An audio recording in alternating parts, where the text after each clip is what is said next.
Good morning everybody. Myself Vishwendra, I am the founder of Optimal Success Trajectory. Today I will discuss about pressure difference in a rotating tube. So here we have a rotating tube which is rotating about an axis passing through the end and perpendicular to the length of the tube. So liquid will be forced to come out because of the centrifugal force.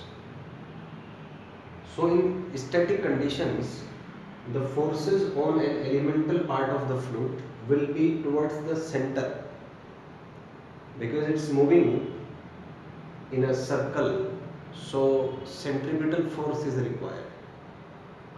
So the concept for this derivation is that the pressure difference will apply a force on the element towards the center, and that force will give it the centripetal force required for rotation.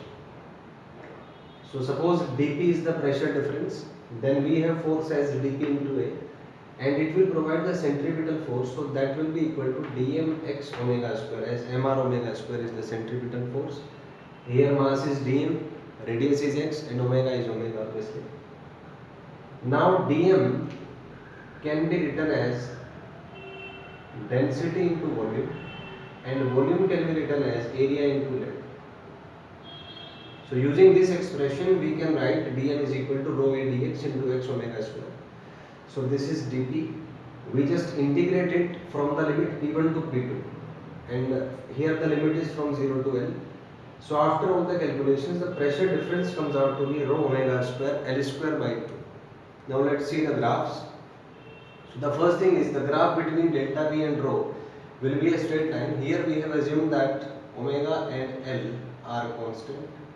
Similarly, the graph between delta P and omega will be a parabola because it's proportional to omega square. Here we have assumed that rho and L are constant. Similarly, graph between delta rho and L will also be parabola. Here we have assumed that rho and omega are constant. So in this way we can derive it, and we can also analyze them graphically. So make sure that whatever you study, focus on the quality of that information. Study in a way so that you are able to retrieve it as and when needed.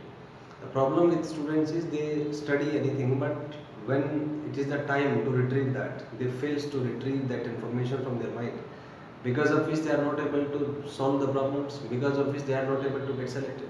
So if you want to get selected and be successful in today's dynamic world, make sure that you learn the information in a way so that you are able to retrieve it as and when needed.